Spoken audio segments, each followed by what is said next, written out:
मधुपुर गांव गंगा के किनारे बसा एक छोटा सा गांव था, जहां हरे भरे खेतों के बीच एक रहस्यमयी बरगद का पेड़ सदियों से खड़ा था। उसकी विशाल जड़ें किसी प्राचीन सर्प की तरह जमीन में गहराई तक फैली हुई थीं और उसकी मोटी घुमावदार शाखाएं आसमान को छू रही थीं, जैसे वे ब्रह्मांड के अनगिनत रहस्यों को अपने भीतर समेटे हुए हों। गांव वाले इसे रहस्य का पेड़ कहते थे और इसके नाम के पीछे सिर्फ कहानियां नहीं, बल्कि सदियों पुराने डर और अनसुलझे रहस्य छिपे थे। हर रात सूर्यास्त के बाद उस पेड़ के पास से अजीब और डरावनी आवाजें सुनाई देती थीं। कभी बच्चों की डरावनी खिलखिलाहट जो अचानक शांत हो जाती, कभी किसी बूढ़े की कराह जो हवा में घुल जाती, तो कभी पत्तों की सरसराहट के बीच किसी अदृश्य फुसफुसाहट का भ्रम, जैसे कोई प्राचीन आत्मा फुसफुसा रही हो।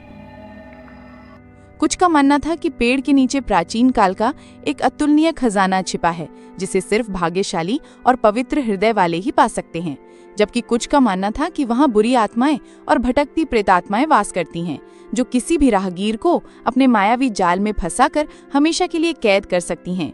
इसी गहरे डर के कारण सूर्यास्त के बाद कोई भी उस पेड़ के पास जाने की हिम्मत नहीं करता था और दिन में भी लोग एक निश्चित दूरी बनाए रखते थे, जैसे पेड़ के चारों ओर एक अदृश्य अभेद्य घेरा हो। इसी गांव में रहता था रामू, एक गरीब किसान। उसकी छोटी सी झोपड़ी थी, जिसकी टूटी हुई छत बारिश में टपकती थी और जिसकी दीवारें मिट्टी और गोबर से बनी थीं। वो अपने सूखे खेतों में दिन रात एक कर मेहनत करता था। सुबह सूरज उगने से पहले उठकर और रात ढलने के बाद थककर सोता था। लेकिन प्रकृति के क्रूर मार और भाग्य की निरंतर परीक्षा ने उसे कभी चैन से नहीं जीने दिया। उसका एक दोस्त था, शेखर, जो हमेशा जल्दी अमीर बनने के सपने देखता था और अक्सर हवाई किले बनाता रहता था। उसकी बातों में अक्सर लालच की चमक और जल्दबाजी की धुन होती थी। वो हमेशा आसान रास्तों की तलाश में रहता था, भले ही उसके लिए दूसरों को नुकसान पहुंचाना पड़े। गांव में सूरज, एक लालची और क्रूर व्यापारी जिसका सूदखोरी का धंधा पूरे गांव में फैला था, भी रहता था। सूरज किसी भी कीमत पर लोगों की जमीनें हथियाने और उन्हें अपने अधीन रखने को तैयार रहता था।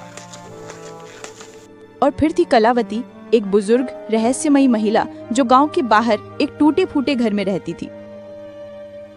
उसके बारे में कहा जाता था कि उसे जड़ी बूटियों और प्राचीन विद्या का गहरा ज्ञान था और कुछ लोग उसे डायन भी कहते थे, जबकि कुछ उसे गांव की पुरानी कहानियों का जीवित संग्रह मानते थे। कलावती का घर गांव के बाहरी छोर पर था, जहां जंगली झाड़ियां और सन्नाटा पसरा रहता था। लोग उससे डरते भी थे, उसकी रहस्यमयी शक्तियों और उसकी अजीबोगरीब हरकतों के कारण, और जरूरत पड़ने पर उसके पास जाते भी थे अपनी समस्याओं का हल ढूंढने या भविष्य जानने के लिए। रामू की जिंदगी मुश्किलों से भरी थी। लगातार 2 साल से सूखे की चपेट में उसके खेत बंजर हो रहे थे। जमीन सूखकर दरारें पड़ने लगी थीं और वो सूरज का बड़ा कर्ज चुकाने में असमर्थ था। सूरज का कर्ज बढ़ता जा रहा था और उसकी आंखों में रामू की जमीन हथियाने की चमक साफ दिख रही थी, जैसे वो एक भूखा भेड़िया हो जो अपने शिकार का इंतजार कर रहा हो। एक सुबह जब रामू अपने खेत में निराश बैठा था, सूरज अपने कुछ लठैतों के साथ वहां आया। उसकी चाल में घमंड और आंखों में क्रूरता थी, जैसे वो अपने शिकार पर टूट पड़ने को तैयार हो। रामू, कब तक इस बंजर जमीन को सींचेगा? देख रहा हूं तेरी मेहनत भी अब पानी मांग रही है और तेरे हाथ की लकीरें भी सूख गई हैं। इसे मुझे बेच दे, मैं तुझे तेरी औकात से भी ज्यादा पैसे दूंगा, ताकि तू अपनी झोपड़ी तो बचा सके और अपने परिवार को 2 वक्त की रोटी खिला सके। वैसे भी तेरा खेत अब किसी काम का नहीं। सूरज, ये जमीन मेरे बाप दादा की निशानी है। मेरी रगों में उनका खून है और ये जमीन मेरी आत्मा है।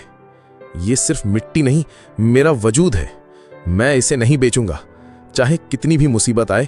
मैं अपनी आखिरी सांस तक इसके लिए लड़ूंगा। ठीक है, लेकिन याद रख, गरीबी और भूख तुझे झुकाएगी।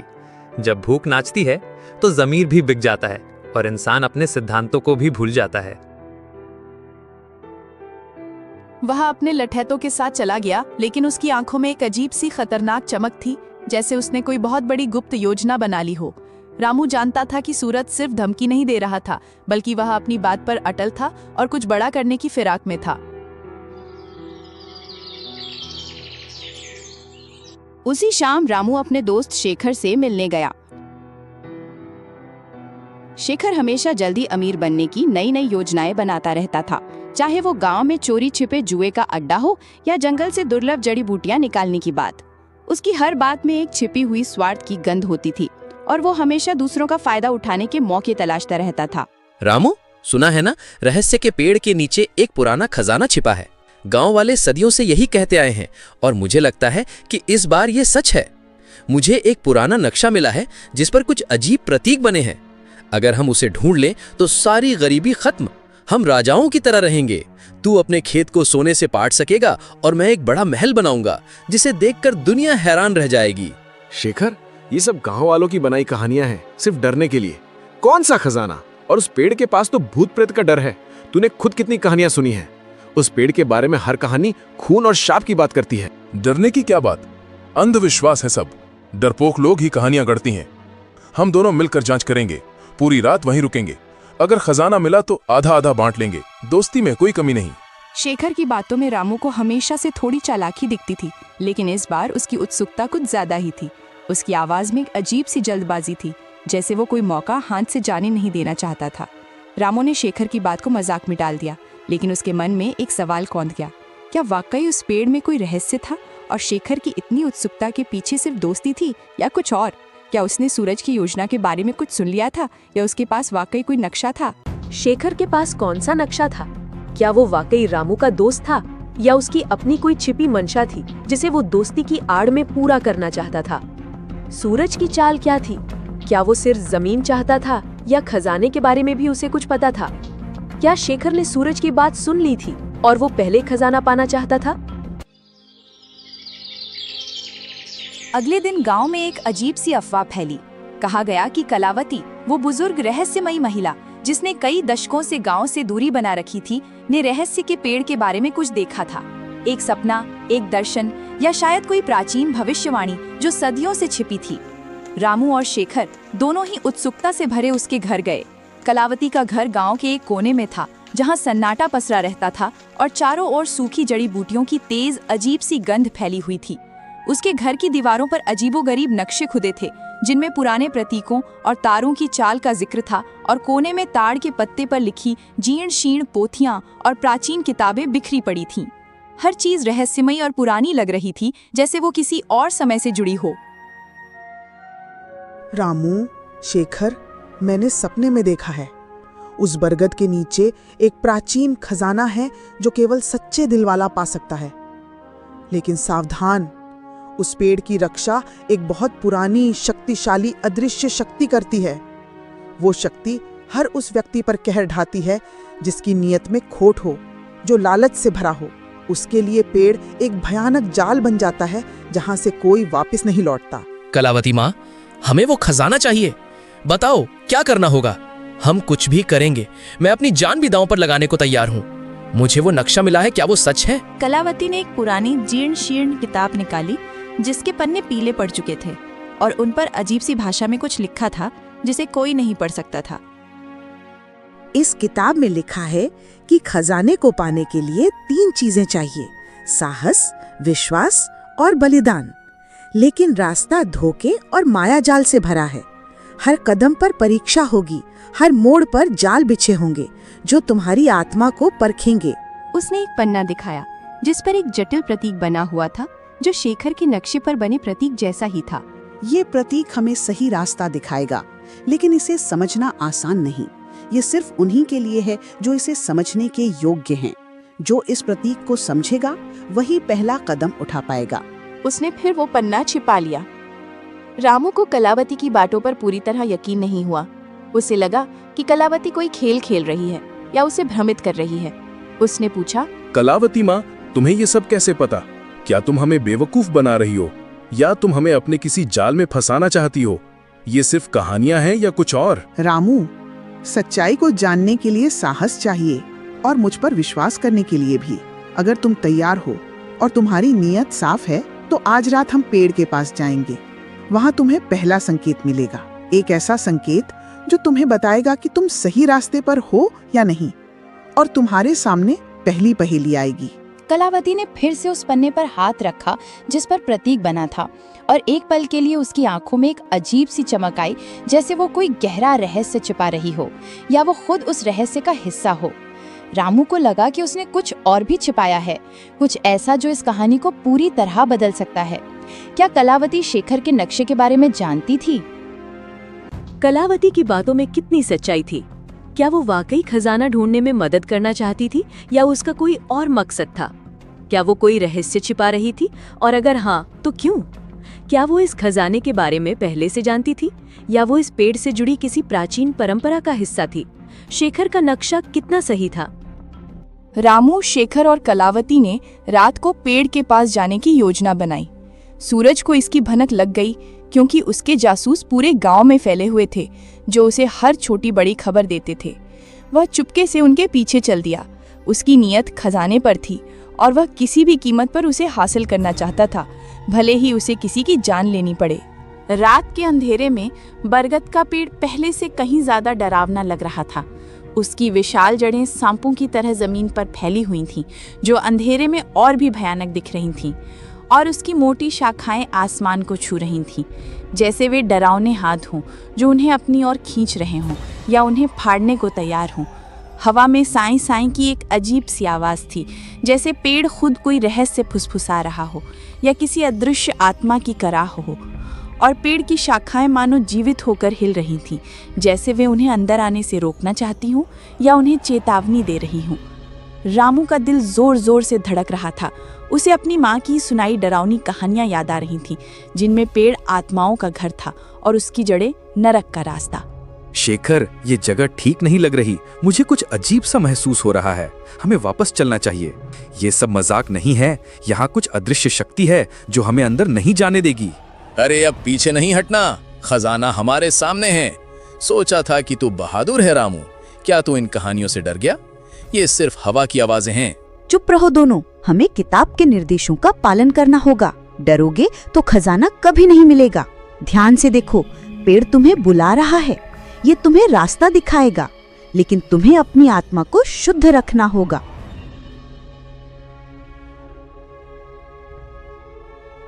कलावती ने अपनी जीर्ण शीर्ण किताब खोली और एक पुराना जटिल मंत्र पढ़ा, जिसकी भाषा किसी को समझ नहीं आ रही थी, लेकिन उसकी गूंज दिल को कंपा रही थी।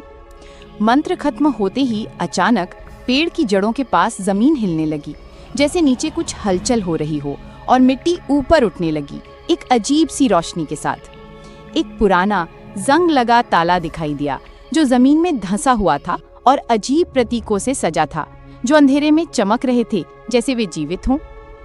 देखा रामू, मैंने कहा था ना, खजाना यही है। हम अमीर बनने वाले हैं। हम सब मुसीबतों से बाहर निकल जाएंगे। अब बस इसे खोलना है। इस ताले को खोलने के लिए 3 चीजें चाहिए। एक साहसी का खून, एक विश्वासी का आंसू और एक बलिदान। ये तीनों चीजें एक साथ पवित्र भावना से अर्पित की जानी चाहिए। कोई भी लालच या स्वार्थ इसे भंग कर देगा और खजाने के संरक्षक तुम्हें कभी माफ नहीं करेंगे। रामू ने साहस दिखाते हुए अपना हाथ काटा और खून की कुछ बूंदें ताले पर डाली। ताला हल्का सा चमक उठा और उस पर बने प्रतीक तेजी से जलने लगे, जैसे वे आग पकड़ रहे हों। शेखर ने अपनी माँ की याद में आंसू बहाए और ताले पर डाले। आंसू गिरते ही ताले से एक धीमी रहस्यमयी गूंज सुनाई दी, जैसे पेड़ खुद बोल रहा हो या कोई अदृश्य शक्ति जगा हो। लेकिन बलिदान का मतलब क्या था? कलावती ने अभी तक कोई संकेत नहीं दिया था। बलिदान का मतलब है कि तुम में से कोई अपनी सबसे कीमती चीज यहाँ छोड़ देगा। ये त्याग की निशानी होगी जो खजाने के देवता को संतुष्ट करेगी और तुम्हें उसकी कृपा मिलेगी। यह सिर्फ एक वस्तु नहीं, तुम्हारी आत्मा का अंश होगा। रामू ने अपनी माँ की दी हुई एक पुरानी चांदी की अंगूठी निकाली, जो उसके लिए सबसे कीमती थी। उसकी माँ की आखिरी याद, और उसने कभी उसे खुद से दूर नहीं किया था। उसने आंखें बंद करके उसे ताले के पास रख दिया। उसके चेहरे पर दर्द और दृढ़ता थी। शेखर ने अपनी जेब से एक पुराना चमचमाता सिक्का निकाला जो उसके दादाजी का था। वो उसे देने में हिचकिचा रहा था। उसके हाथ कांप रहे थे। उसके चेहरे पर लालच साफ दिख रहा था, लेकिन खजाने की भूख ने उसे मजबूर किया। उसने भी उसे रख दिया, लेकिन कलावती ने कुछ नहीं दिया। कलावती माँ, तुमने बलिदान में कुछ क्यों नहीं दिया? तुमने हमें धोखा दिया है। ये कैसा बलिदान है? मेरा बलिदान मेरा समय है जो मैं तुम्हें दे रही हूँ। और मेरा ज्ञान जो मैं तुम्हें इस यात्रा में दे रही हूँ।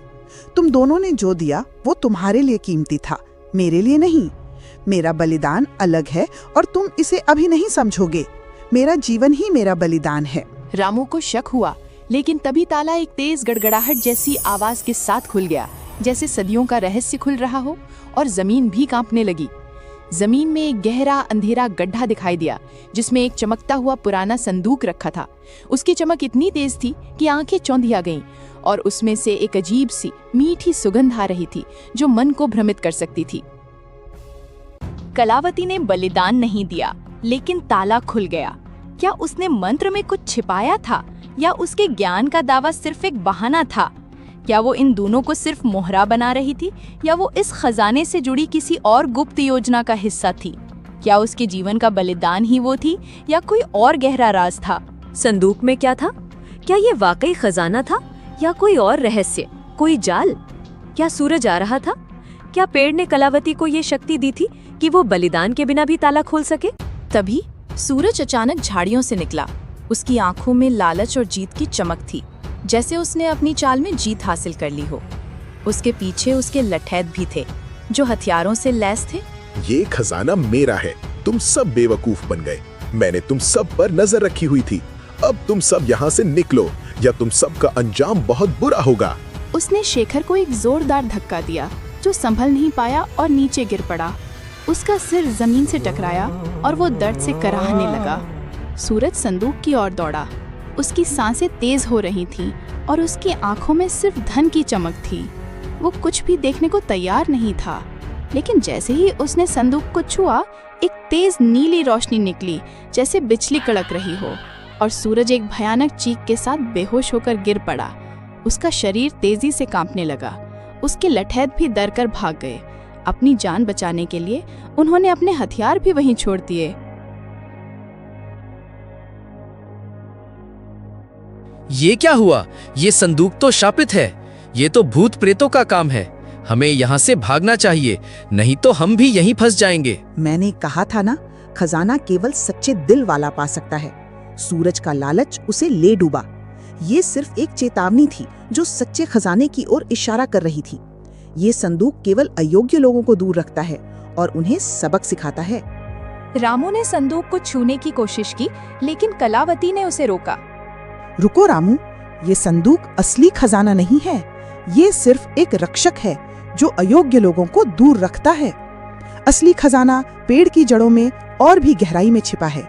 हमें एक और परीक्षा देनी होगी, एक ऐसी परीक्षा जो तुम्हारी आत्मा की गहराई को परख लेगी और तुम्हें अपने सबसे गहरे डर का सामना करना होगा। सूरज ने चुपके से पीछा किया और खजाने पर कब्जा करने की कोशिश की, लेकिन वह खुद धोखे का शिकार हो गया। यह संदूक सिर्फ एक जाल था, एक परीक्षण जो लालचियों को दूर रखता था और उन्हें एक गहरा सबक सिखाता था। असली खजाना क्या था? कलावती को ये सब कैसे पता था? क्या वो पेड़ की रक्षा करने वाली शक्ति का हिस्सा थी, या वो खुद कोई गुप्त ज्ञान रखती थी? अगला परीक्षण क्या था, और क्या रामू उसे पास कर पाएगा? क्या उस संदूक में कोई और रहस्य छिपा था? कलावती ने अपनी जीर्ण शीर्ण किताब से एक और मंत्र पढ़ा, जो पहले वाले से भी ज्यादा जटिल और पुराना था, और उसकी आवाज में एक अजीब सी गूंज थी। मंत्र खत्म होते ही पेड़ की जड़ों से एक छोटा सा चमकीला पौधा निकला, जिसके फूल सुनहरे थे और उनसे एक दिव्य मनमोहक सुगंध आ रही थी जो मन को शांत कर रही थी। ये फूल सामान्य फूलों से बिल्कुल अलग थे। वे हवा में तैर रहे थे, जैसे वे इस दुनिया के न हों, और उनकी चमक अंधेरे में रास्ता दिखा रही थी, जैसे वे स्वयं प्रकाश हों। ये फूल अमर हैं। इन्हें बेचकर तुम अपनी गरीबी खत्म कर सकते हो, लेकिन केवल वही इन्हें ले सकता है जिसका दिल साफ हो और जिसमें कोई लालच ना हो। जो इन्हें लालच से छुएगा वो इन्हें खो देगा और उसे कभी सुख नहीं मिलेगा, बल्कि उसे भयानक परिणाम भुगतने पड़ेंगे। रामू ने एक फूल उठाया और उसे शांति और खुशी महसूस हुई। फूल उसके हाथ में चमकने लगा और उसकी चमक रामू के चेहरे पर एक अजीब सी रोशनी ला रही थी, जैसे वह स्वयं प्रकाशित हो गया हो।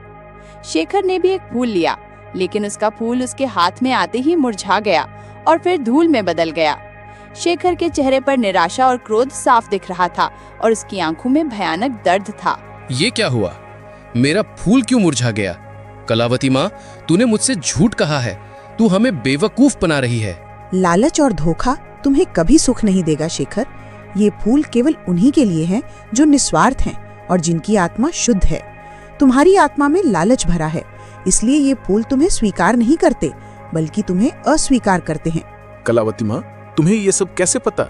और तुमने बलिदान क्यों नहीं दिया? तुम कौन हो? क्या तुम इस पेड़ की रखवाली करती हो? रामू, मैंने तुम्हें रास्ता दिखाया। मेरा बलिदान मेरी सच्चाई थी। मेरा विश्वास था कि तुम इसे ढूंढ सकते हो और तुम में वो सच्चाई थी। मैं इस पेड़ की संरक्षक नहीं हूँ, लेकिन मैं उन प्राचीन ज्ञान की रखवाली करती हूँ जो इस खजाने तक पहुँचाते हैं। मेरे पूर्वज इस पेड़ और इसके रहस्य के बारे में जानते थे और उन्होंने ये ज्ञान पीढ़ी दर पीढ़ी सौंपा है। मैं इस ज्ञान की अंतिम कड़ी हूँ। उसकी आंखों में एक चमक थी, जैसे वो कुछ और भी छिपा रही हो, कोई गहरा रहस्य जो रामू अभी नहीं समझ सकता था, लेकिन जिसे जानने का समय आ गया था।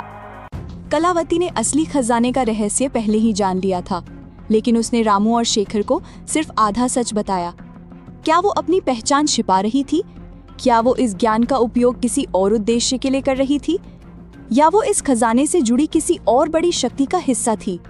क्या वो कोई प्राचीन रहस्यमयी समाज से संबंध रखती थी जिसकी जिम्मेदारी इस खजाने की रक्षा करना थी? शेखर को गुस्सा आ गया। उसने सोचा कि कलावती उसे बेवकूफ बना रही है और वह अकेला ही सारे फूल हड़पना चाहती है। उसने रामू से कहा, रामू, ये कलावती माँ हमें बेवकूफ बना रही है। सारा खजाना वो खुद लेना चाहती है। ये सब उसका नाटक है। हमें यहाँ से भागना चाहिए। शेखर ने कलावती पर हमला करने की कोशिश की। उसकी आंखों में गुस्सा और लालच साफ दिख रहा था। वो तलवार की तरह कलावती की ओर लपका, लेकिन तभी पेड़ की शाखाएं तेजी से हिलने लगी और एक अजीब सी डरावनी आवाज गूंजी, जैसे पेड़ खुद बोल रहा हो या किसी अदृश्य शक्ति ने आवाज दी हो जो शेखर को चेतावनी दे रही थी। शेखर डर के मारे पीछे हट गया। उसका शरीर कांप रहा था और उसके हाथों से तलवार छूट गई, जैसे वो जल रही हो। शेखर, तू मेरा दोस्त है, फिर भी तुझ में इतना लालच है। कलावती माँ सही कह रही है, खजाना सच्चाई का है, लालच का नहीं। तूने मेरी दोस्ती का भी अपमान किया है और अब इस पवित्र स्थान को भी अपवित्र कर रहा है। शेखर ने अपनी गलती मानी, लेकिन उसकी आंखों में लालच अभी भी था। एक ऐसी भूख जो मिटने का नाम नहीं ले रही थी, जैसे वो उसके खून में समा गई हो। उसने चुपके से एक और सुनहरा फूल तोड़ने की कोशिश की, इस बार और तेजी से। उसने सोचा कि कोई उसे देख नहीं रहा। उसने फूल तोड़ लिया और भागने की कोशिश की, लेकिन जैसे ही वो गांव की ओर भागा, फूल उसके हाथ में जलने लगा और फिर राख में बदल गया। एक अजीब सी ऊर्जा ने उसे पीछे धकेला और वो जमीन पर गिर पड़ा। उसके शरीर में भयानक दर्द होने लगा और उसे लगा कि उसकी आत्मा जल रही है। शेखर ने रामू और कलावती को धोखा देने की कोशिश की, लेकिन उसका लालच उसे ले डूबा। पेड़ ने खुद उसे सजा दी, ये दिखाते हुए कि प्रकृति कभी लालच का साथ नहीं देती और उसके नियम बहुत कठोर होते हैं। क्या शेखर फिर से कोई साजिश रचेगा? क्या पेड़ की शक्ति उसे सबक सिखाएगी या उसे हमेशा के लिए बांध लेगी? क्या सूरज के लठैट वापस आएंगे और इस बार उनका क्या इरादा होगा? पेड़ का क्रोध कितना भयानक हो सकता है। जैसे ही शेखर जमीन पर पड़ा था, दर्द से कराह रहा था। सूरज, जो अभी भी बेहोश पड़ा था, धीरे धीरे उठने लगा। उसकी आंखों में बदला लेने की आग थी, जो पहले से कहीं ज्यादा भयंकर थी, और उसके चेहरे पर एक भयानक मुस्कान थी। उसने रामू को देखा, जिसके पास अभी भी चमकीला सुनहरा फूल था, और उसकी आंखों में ईर्ष्या साफ झलक रही थी। तो ये है असली खजाना, मैं इसे नहीं छोड़ूंगा। ये मेरा है, अब कोई मुझे रोक नहीं पाएगा। उसने रामू पर हमला किया। उसके हाथों में पत्थर था। वह रामू को मारना चाहता था, लेकिन इस बार कलावती तेजी से आगे आई। उसकी चाल में एक अजीब सी फुर्ती थी, जैसे वो हवा में तैर रही हो। उसने एक और मंत्र पढ़ा और पेड़ से कुछ विशाल जड़ें निकली, जिन्होंने सूरज को जकड़ लिया, जैसे वे उसे निगलने को तैयार हों, और उसकी चीखें हवा में गूंजने लगी। सूरज चीखने लगा। उसकी आवाज जंगल में गूंजी, लेकिन वह हिल नहीं पा रहा था। लालच तुम्हें हमेशा अंधेरे की ओर ले जाएगा सूरज। ये पेड़ तुम्हें तब तक नहीं छोड़ेगा जब तक तुम अपने पापों का प्रायश्चित नहीं कर लेते और अपनी नियत साफ नहीं कर लेते। प्रकृति कभी अन्याय का साथ नहीं देती और वो अपने संरक्षकों की रक्षा करती है। रामू ने सूरज को देखा और उसे दया आ गई। उसने कलावती से कहा, कलावती माँ, इसे छोड़ दो, इसे एक मौका दो। शायद ये अपनी गलती समझ जाए और सही रास्ते पर लौट आए। कलावती ने अपनी आंखें बंद की और जड़ें धीरे धीरे ढीली पड़ गईं। सूरज उठा, उसका चेहरा पीला पड़ गया था और उसकी आंखों में डर और पछतावा था। वो जानता था कि उसने क्या खो दिया था और पेड़ ने उसे क्या सबक सिखाया था। वो बिना एक शब्द कहे भागा। उसकी परछाई अंधेरे में खो गई, जैसे वो कभी था ही नहीं। क्या सूरज सच में बदल गया था या वो फिर से कोई चाल चलेगा? क्या ये खजाना रामू के जीवन में शांति लाएगा या और मुश्किलें? क्या कलावती अब अपना अंतिम रहस्य उजागर करेगी? और क्या उसके जाने का समय आ गया था? जैसे ही सूरज भागा, कलावती रामू की ओर मुड़ी। उसकी आंखों में अब कोई रहस्य नहीं था, बल्कि एक गहरी शांति और ज्ञान था, जैसे उसने अपना जीवन भर का कर्तव्य पूरा कर लिया हो। उसके चेहरे पर एक अजीब सी चमक थी जो पहले कभी नहीं दिखी थी। रामू, अब समय आ गया है कि मैं तुम्हें अपना अंतिम रहस्य बताऊं। मैं सिर्फ एक जड़ी बूटी बेचने वाली रहस्यमयी बुजुर्ग महिला नहीं हूं। मैं इस बरगद के पेड़ के प्राचीन संरक्षकों में से एक हूं। मेरे पूर्वज सदियों से इस खजाने और इसकी शक्ति की रक्षा करते आए हैं। ये खजाना सिर्फ भौतिक धन नहीं है, बल्कि ये जीवन का संतुलन है, प्रकृति की शक्ति का प्रतीक। ये सुनहरे फूल सिर्फ धन नहीं देते, बल्कि ये शुद्ध ऊर्जा हैं जो धरती को उर्वर बनाती हैं और दिलों को शुद्ध करती हैं। ये पेड़ सिर्फ एक पेड़ नहीं, बल्कि प्रकृति की आत्मा है और इसका खजाना उसकी जीवनदायिनी शक्ति। तो तुम पहले से ये सब जानती थी और तुम यहाँ क्यों रुकी थी? हाँ रामू, मैंने तुम्हें और शेखर को इसलिए लाया क्योंकि मैं जानना चाहती थी कि तुम में से कौन सच्चा है और कौन इस खजाने का हकदार है। शेखर के लालच ने उसे भटका दिया और उसे अपनी गलतियों से सीखना होगा। सूरज की क्रूरता ने उसे दूर कर दिया, लेकिन उसे भी सबक मिल गया। लेकिन तुमने अपनी सच्चाई, दया और निस्वार्थ भाव से खुद को साबित किया। तुम ही इस खजाने के वास्तविक उत्तराधिकारी हो। उसने एक और फूल रामू को दिया। ये फूल अनंत हैं, जब तक इनका उपयोग अच्छे के लिए किया जाएगा। जब तुम इन्हें बेचोगे तो ये तुम्हारी गरीबी दूर करेंगे, लेकिन इनका असली मूल्य तुम्हारी मेहनत और ईमानदारी से बढ़ेगा और ये तुम्हारी आत्मा को और भी शुद्ध करेंगे। कलावती ने अपनी आंखों में एक अजीब सी चमक के साथ कहा, मेरा बलिदान रामू इस खजाने के रहस्य को इतने सालों तक अपने भीतर छिपाए रखना था। मेरी जिम्मेदारी थी कि मैं सही व्यक्ति को ये रास्ता दिखाऊं और इस प्राचीन ज्ञान को आगे बढ़ाऊं।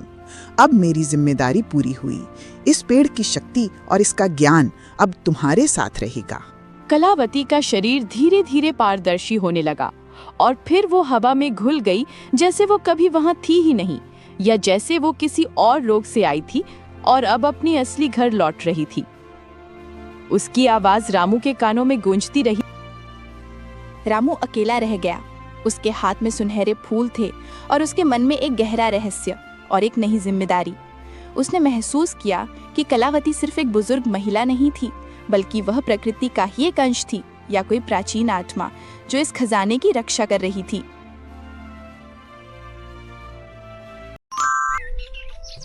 कभी एक छोटा सा गांव था।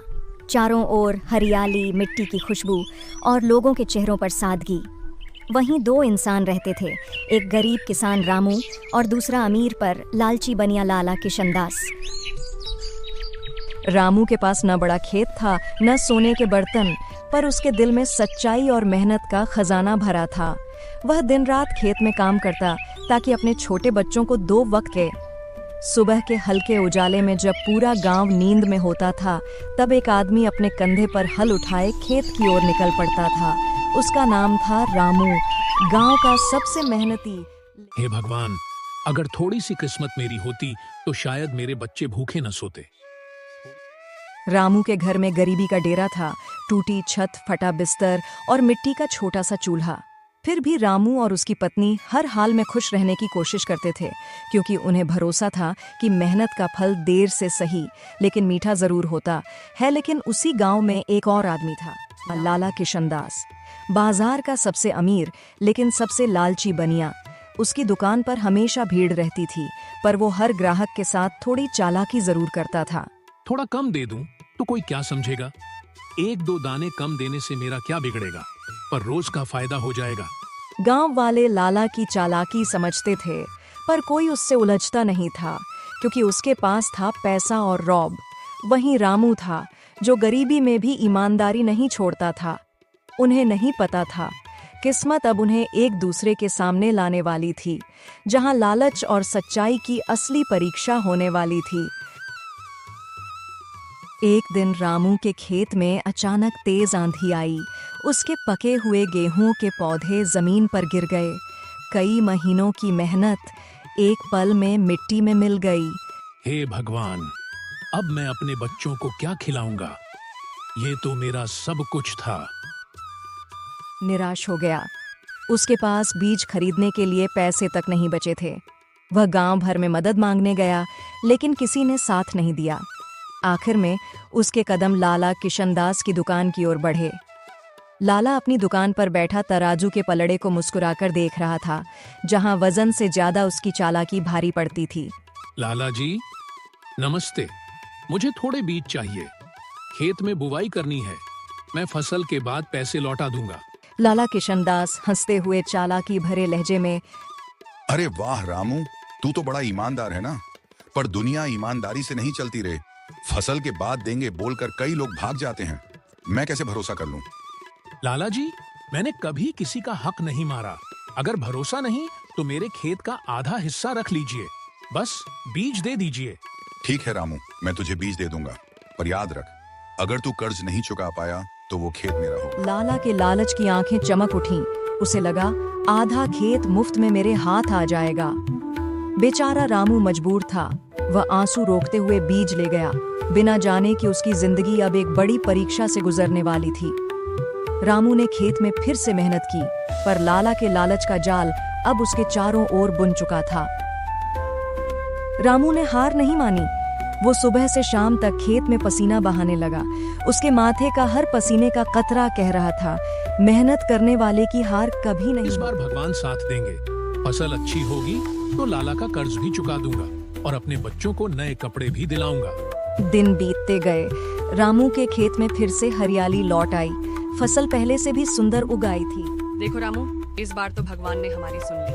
पूरा खेत सोने जैसा चमक रहा है। हाँ, अब मैं सबका कर्ज चुका दूंगा। लाला जी का भी और अपने बच्चों का भी हक पूरा दूंगा। रहा है। लेकिन लाला का दिल अब और ज्यादा लालची हो गया था। वो सोचने लगा, इतनी अच्छी फसल, अगर ये खेत मेरा हो जाए तो?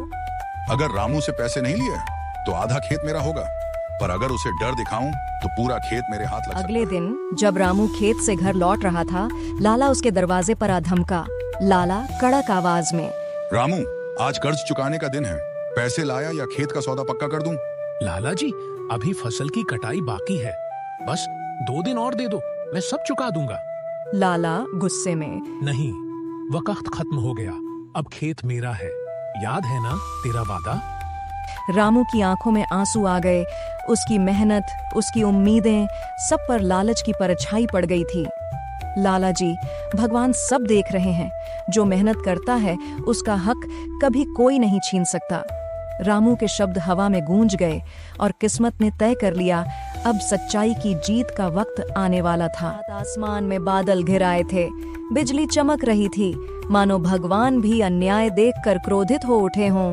लाला अपने घर में बैठा है, पैसे गिन रहा है, बाहर तूफान उठ रहा है। अब यह खेत मेरा। रामू जैसे गरीब लोग मेहनत तो कर सकते हैं, पर किस्मत नहीं बदल सकते।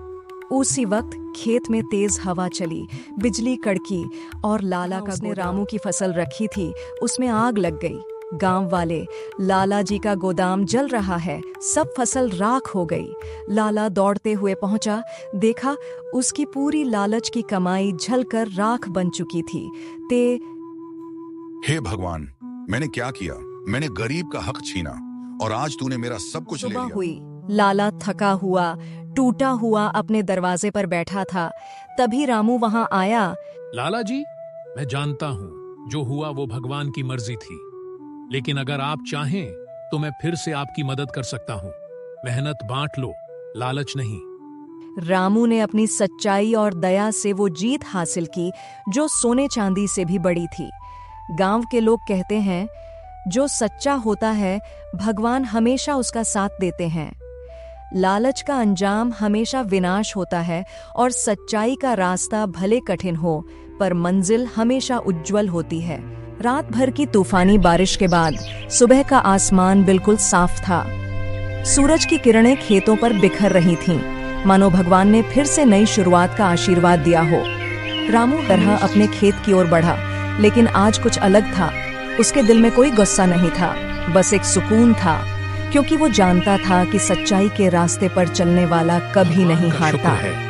खेत फिर से हरे हो गए। अब नई फसल बोनी है और नई उम्मीदें भी। पीछे से कोई धीरे धीरे चलकर रामू के पास आया।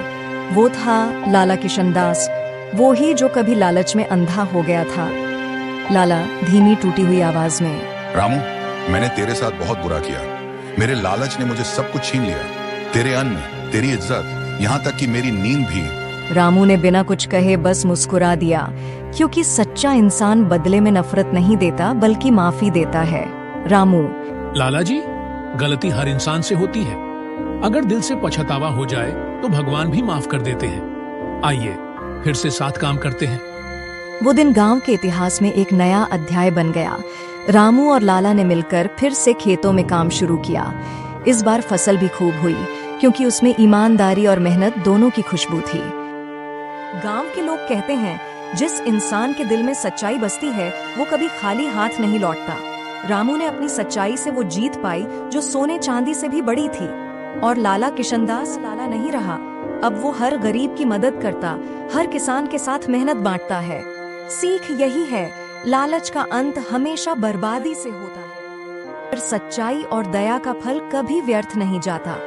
जो दिल से मेहनत करता है और दूसरों के हक की कद्र करता है, भगवान हमेशा उसका साथ देते हैं।